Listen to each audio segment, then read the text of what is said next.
Ayan, magandang hapon po sa inyong lahat. It's a thriving time of the year and Decaf Coffee Republic brings you Brewing Live Season 7. Let's connect with the digital pulse today. So Brewing Live is a community service of Decaf Coffee Republic and we are now on our 7th month of serving the digital space. So our heart as an organization is to fill your digital cup with great stuff that matters and ignite your space with opportunities for impact, for income and influence so that you can experience a transformation in different areas of your life through the platform of life coaching. And for this season, we are feeling the digital pulse and filling the void with what can truly help you thrive in this new decade. So Digap Coffee Republic is a coaching hub and the home of certified life coaches where inspiration begins and transformation happens through the platform of life coaching. So our physical space is located inside Pioneer Center, sa PC, along Pioneer Road, corner Brixton, and United States Capitolio, Pasig City. So our hub is open from 9 a.m. to 9 p.m. only daily for dine-in and pick-up and delivery for your premium drinks and nutritious food.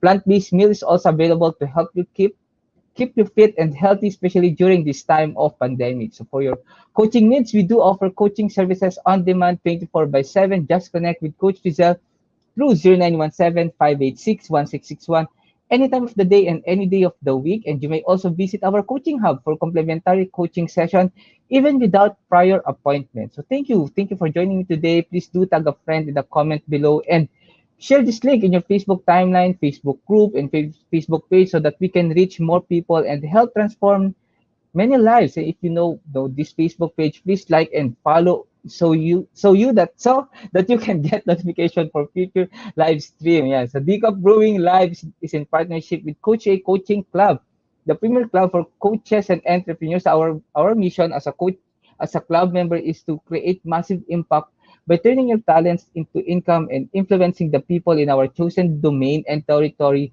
through the platform of live coaching. So this is a community service.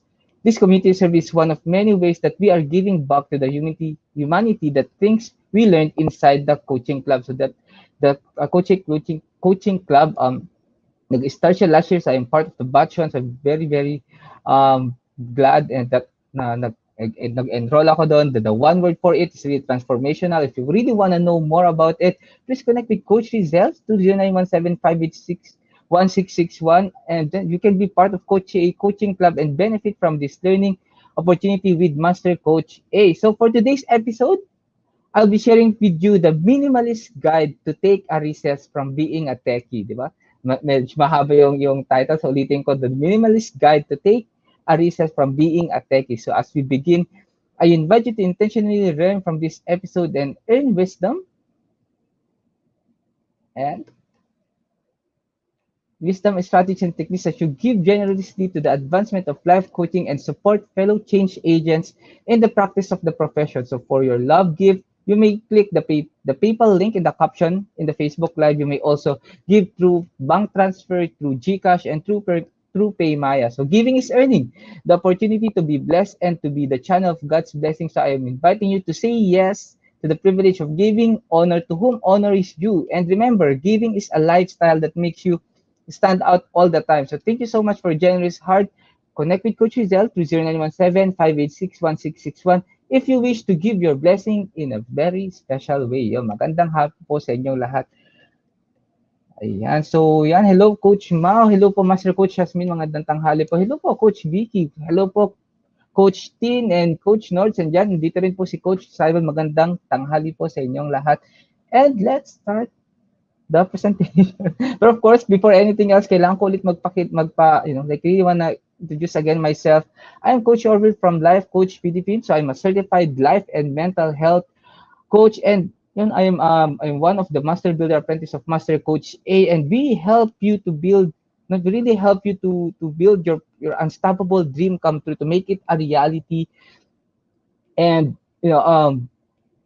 ever since I started, I have a segment in Life Coach Philippines. It's the official Facebook page namin ng Certified Life Coach here in the Philippines, and the name of the segment is Unlocking Shiny Original SOS, Shiny Original Self Unlock Journey from Shyness to Shyness, and the journey of being confident, Di ba parang marami tayong naririnig kung ano ba yung being confident, because that's really my niche, and that is really what I'm really fighting for. Yun nga. So ano ba yung building confidence na sinabi na aking pinaglalaban, ika nga, no? Building confidence in the context of caring less of what others might say, and caring more of who you are, and caring more of what you really want to do for the longest time. So now, if you're in the season of your life right now na you really feel meron ka talagang gustong gawin sa matagal na, it's just that alam mo yung number one na blocker, the fear of rejection, the fear of baka pagtawanan, the fear of, baka maging sayang na, saka mag-fail agad.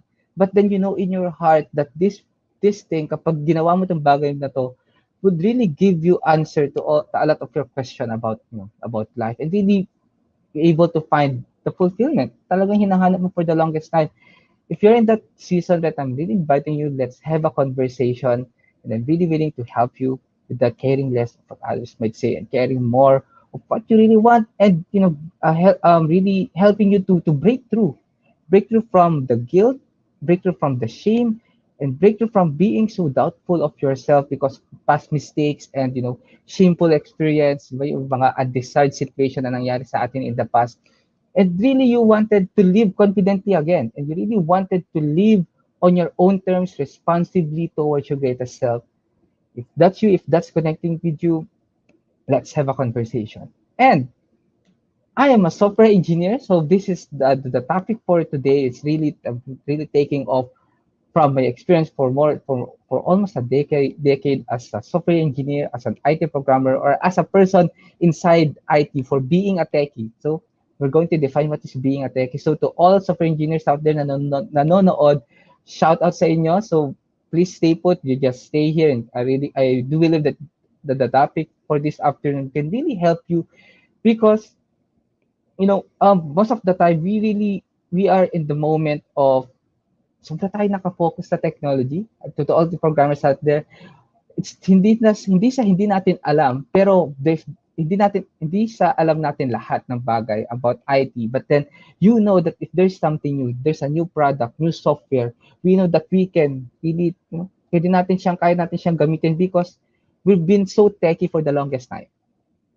So just stay put to all watchers out there, to IT programs, and also to all na hindi naman nasa IT, no, not in the industry of IT, but then you've been so fascinated with the technology, from the phone into using internet services, the Netflix.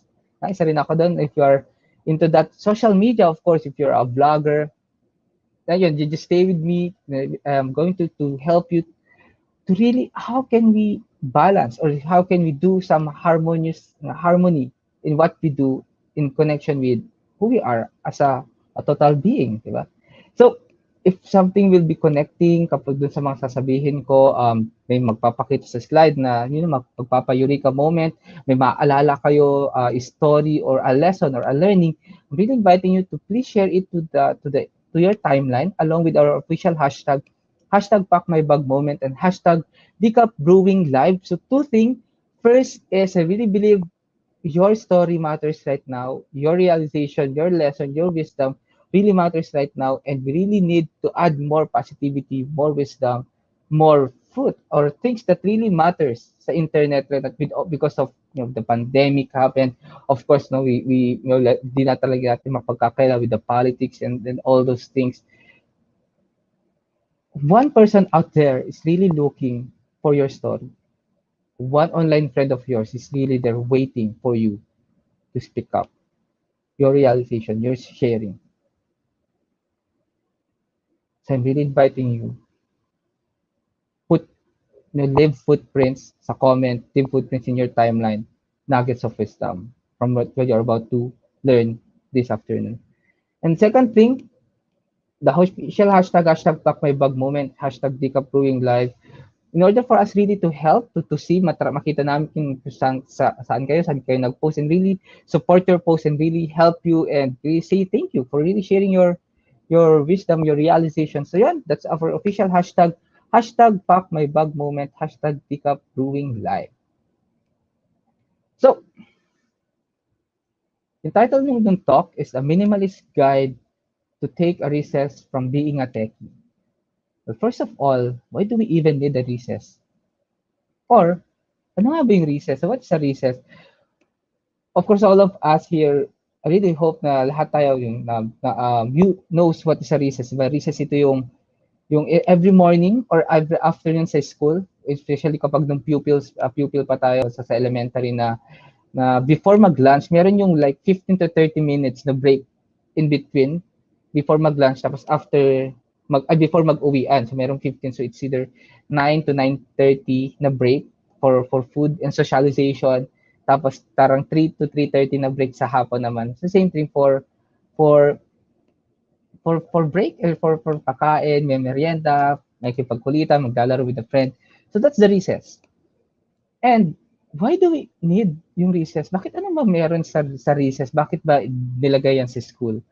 So recess, it's very important because it serves as a necessary break from the rigors of concentrated academic challenges in the classroom, especially dun sa mga bata kapag sobrang bombarded with information, like the academy really decided na recess matters. Di ba? Meron pa nga yung mga biroan natin, even nung high school, ang pinaka-favorite kong subject is recess because dun yung moment na you're not studying. Walang academics, but then andun ka to really to enjoy, to eat, and then kapag kakain, kasama yung mga barkada mo, may pagkulitan, and then after nun, papasok ulit. So if you're connecting kapag nami-miss nyo yung recess na yun, just comment below, no?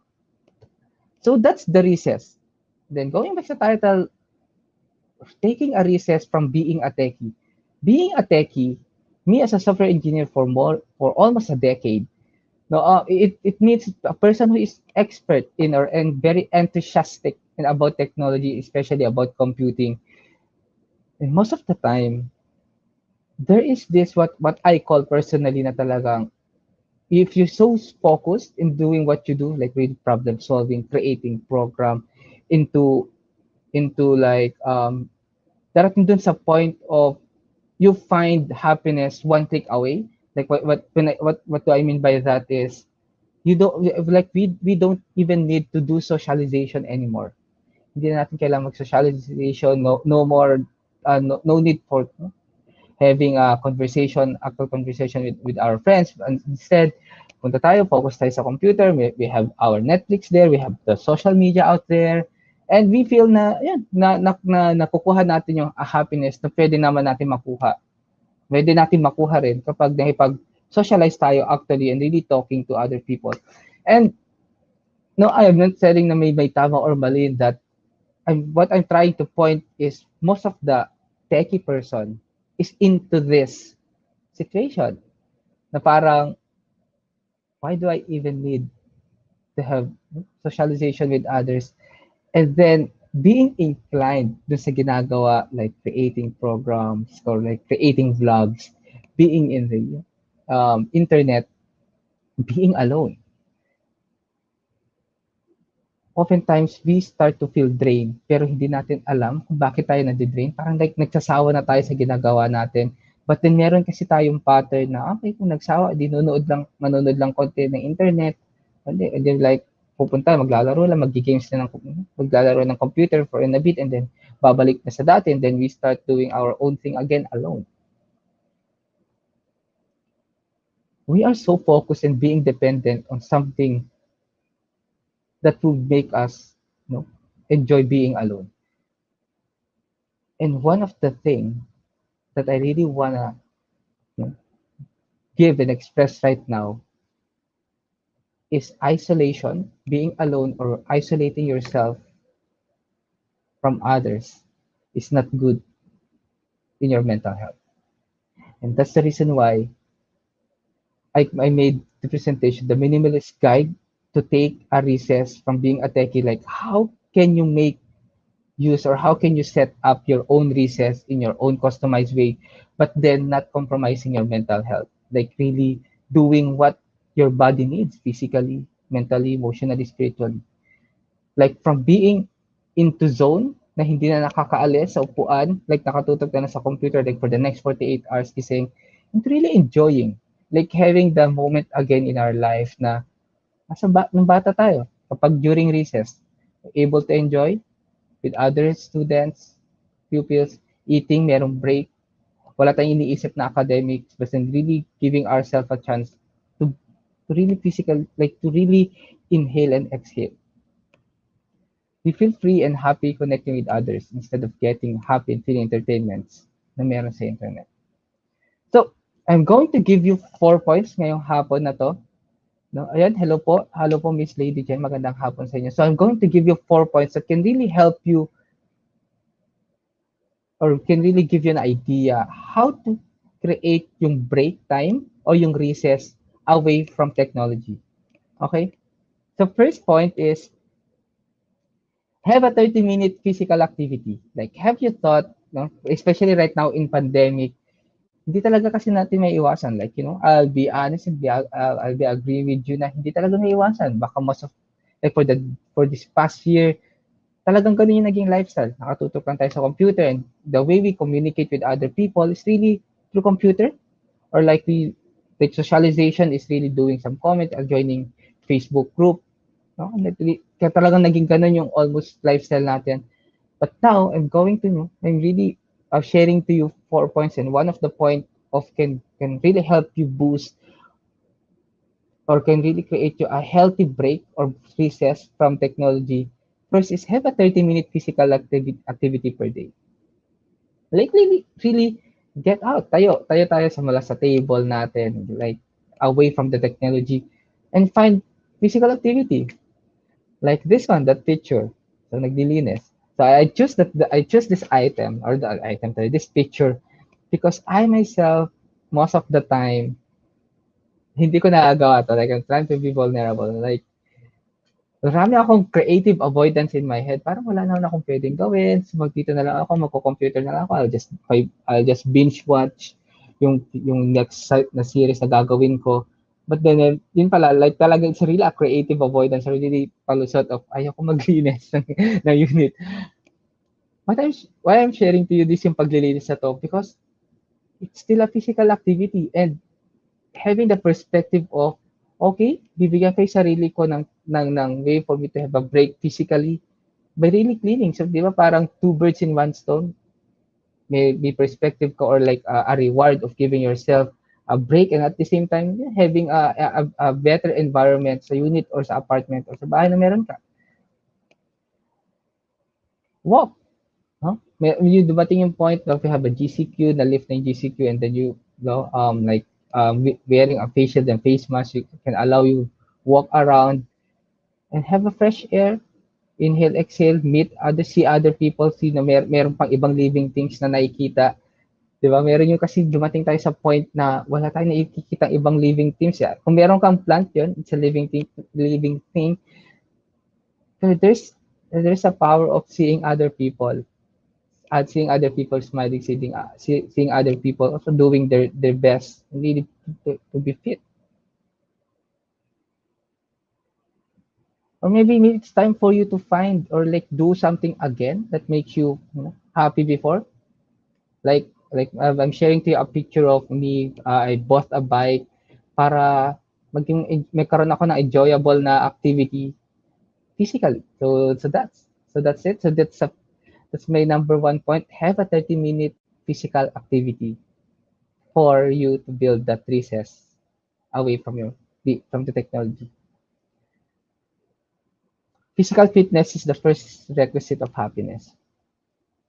I learned this along being a certified life coach na meron yung talaga yung time that our motion create our emotion. Like try to dance, try to jump, try to like do some jogging and try to observe kung ano yung emotion na nabibuild up. So point number 2, do new ways to speak your mind. Do new ways to speak your mind. Like right now, how can you express more? How can you show up your artistic side?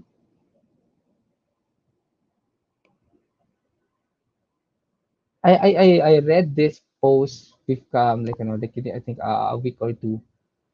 If you're looking for a sign na mag-drawing ulit, if you're looking for a sign, no, to do something new, if you're looking for a sign to play music again, well, let this moment be the sign na yes, it's time for you to do it. So yun yung sinabi nung post na yun. And then really, parang ginagaya ko lang siya at this very moment. If you feel na baka ngayon yung time na mag-post ako ng mga arts ko, na like the coaching community, we have this, I don't know, for like a gathering of artists, and then like you can share your arts dun sa community, or maybe something new.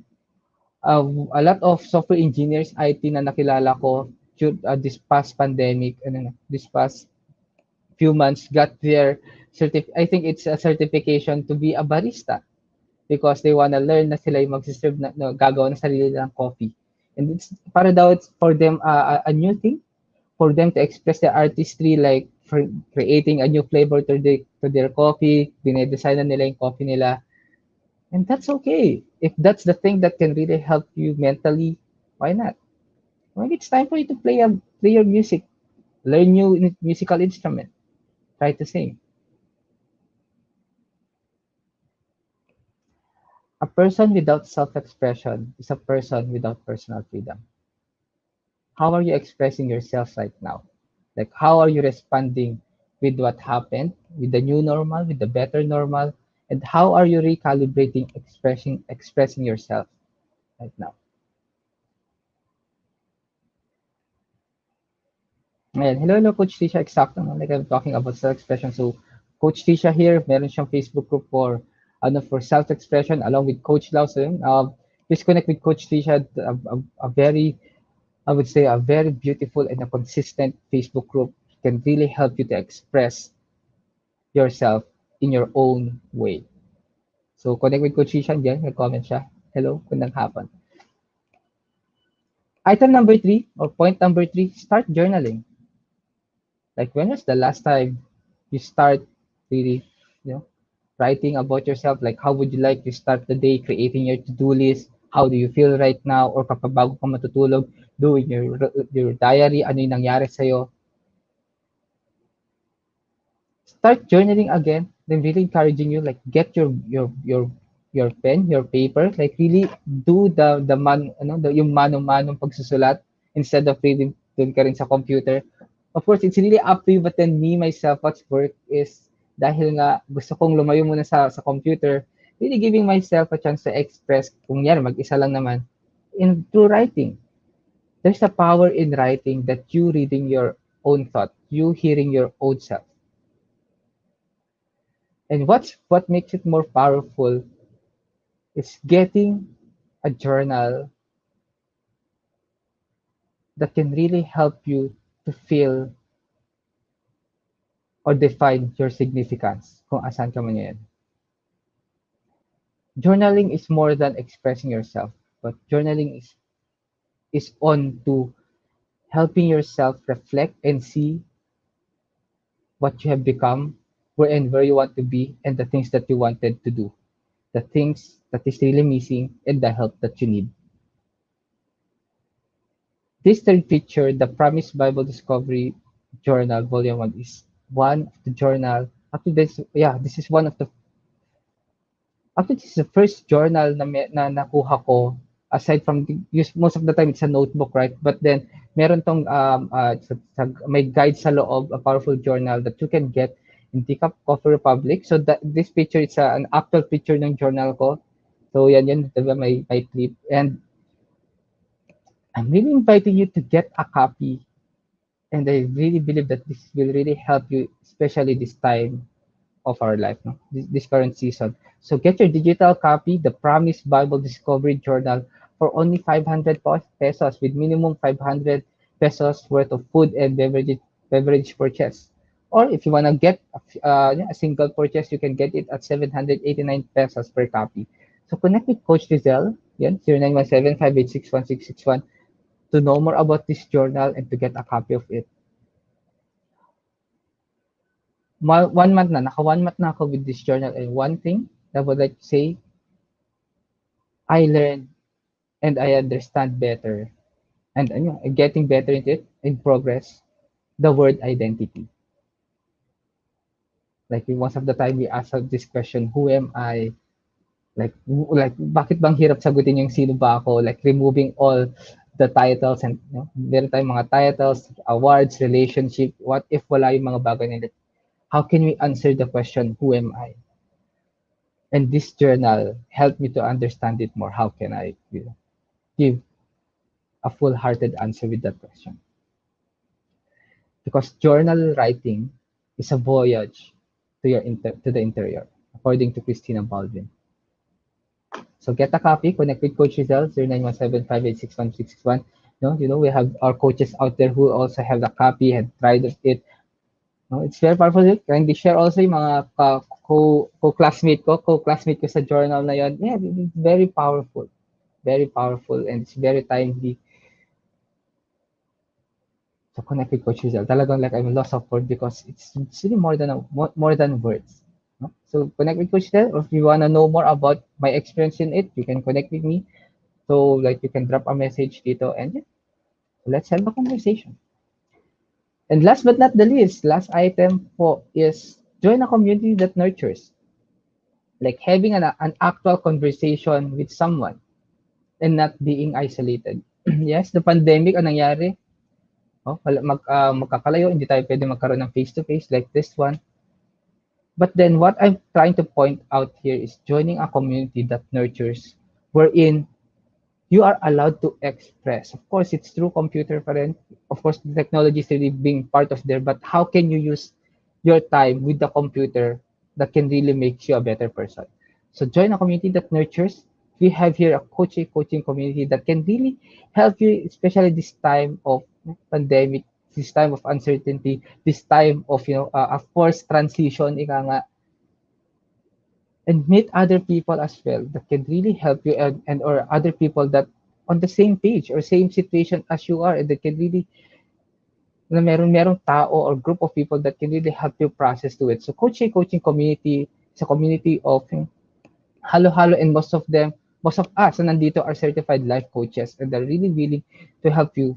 And me myself, I focus on really helping people from overcoming their highly yung being doubtful nila, the guilt and shame because of the things happened in their past. In order for them to live confidently again, in order for them to live on their own terms, responsibly towards their greatest self, para magawa nila yung gusto nilang gawin for the longest time. Another thing, we have of course coaches that focuses on self-leadership. We have coaches that focuses on self-expression. There's a lot of people out there that can really help you right now. And I would like to say, being in the tribe of Master Coach A, of course, this features was taken, I think a month or 2 weeks before the lockdown na nag-start last year, and that's me, yun sa rightmost. Then we have Coach Lau dun sa harap ko, and then we have yung coach behind 0917-586-1661, si Coach Rizal, really doing, really laughing. There's a power of actual conversation, sharing laughters, and being vulnerable. The power of nurturing, the power of being safe, feeling safe, in order for you to get the confidence to do what you really wanted to do step by step. Community is about doing something together that makes belonging matter. Two things, two ideas or two thoughts here is doing something valuable. Being in a community na meron kang na-create na valuable to someone is really helping you to gain a better self-esteem, helping you to understand and really help you to accept how significant you are dito sa mundo. And the feeling of belongingness.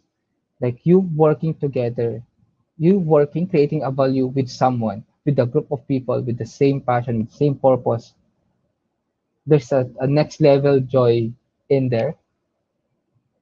And if you wanna know more and wanna understand, if kunyari meron akong sinasabi right now that's really, di siya connect the feeling of joy. Like for example, I'm really expressing the joy, yung next level na joy. Let's have a conversation. Join the community of Coach A, coaching community. or leave a comment. Like right now, meron mga coaches right na nanonood. We have coach nerds out there that can really help you understand these things.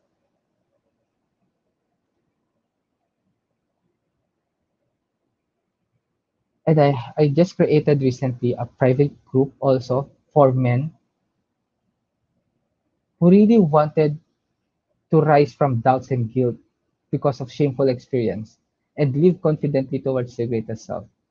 If you're that guy, now you know that you have talent, you have the skills, you have resources, you have connections. Just that meron lang yung hindi mo mag-gets bakit hindi ka makapag-show up. Like maybe there's extreme shyness, bakit hindi mo siya magawa? Hindi mo magawa yung gusto mong gawin pero alam mong walang kulang, kaya mo na siyang gawin. If you're that guy, I'm really inviting you, join this private Facebook group and let me help you to put all your doubts and guilt into rest and start really showing up, doing you think doing the thing that you ought to be doing. Ano yung sa tingin mo dapat mo ginagawa right now for you to understand it, for you to feel the fulfillment that you've been looking for the longest time. Shamelessly Me Coaching Community. So that's the link, facebook.com/groups/shamelessly me coaching. Ayan. And let me leave you with this message. No? To regain your loss of motivation. I'm really taking off again from being an IT, being focused, or someone who is taking, not necessarily as IT, being techie, into the digital space at wala, like you feel so, no? Walang motivation of really what to do next.